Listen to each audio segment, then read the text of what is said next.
express telomerase to lengthen the telomerase. But how might humanity address the minority of cancers that don't use telomerase to lengthen the telomeres? Well, that's a very nice technical question. So, yeah, first of all, let me give a little background. So, yes, cancers are only able to get big enough to metastasize and to kill a large animal like a human being if they can solve what Jim Watson in 1972 called the end replication problem. A quick note, Uncle Sam wants you to help make this show successful. Subscribe and become a member today. Which is that the ends of chromosomes, the telomeres, get shorter when they when the cell divides, when the DNA is replicated. And this is something that's really intrinsically built into the nature of excuse me, the nature of DNA replication. So the only way that cells avoid this in the germline, the lineage of cells that goes through to sperm and eggs in the next generation, is by use of an enzyme called telomerase, which essentially compensates for this shortening at the end of the chromosomes and sticks kind of meaningless but nevertheless useful DNA on the end to make sure that to keep up with the loss.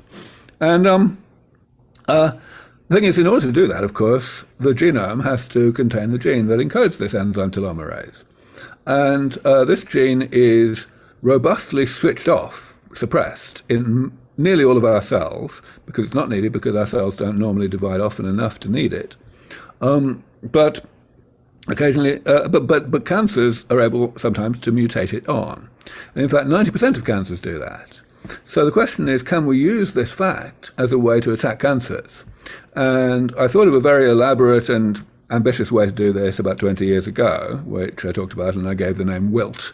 But it was very, very ambitious. And honestly, I'm not sure if it would ever have been implementable. However, much more recently, maybe 5 or 6 years ago, a group in Texas came up with a brilliant improvement on this that essentially causes cells to, essentially a drug that poisons cells that are expressing this enzyme.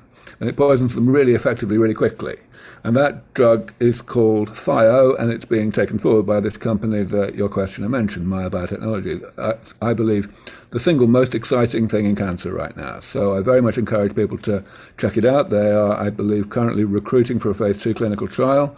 So yeah, totally, this is one of my favorite companies. However, that wasn't the question.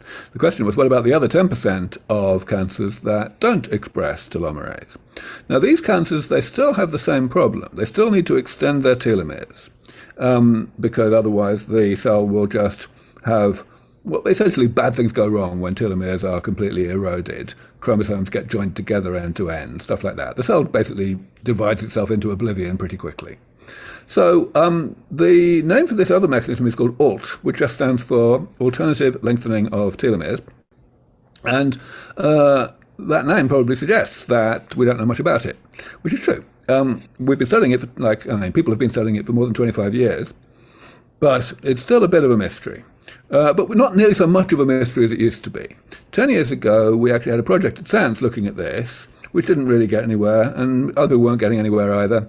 But lately there's been a bit more progress. People are beginning to understand it better. So I can't point the questioner or the audience to any specific, fantastic new intervention along the lines of this thing Thio I just mentioned for telomerase. But we may not be very far off. And certainly this is one area which I may very much want us at LEV Foundation to start working on if we can bring in enough resources to be able to. Sweet. So anyone, especially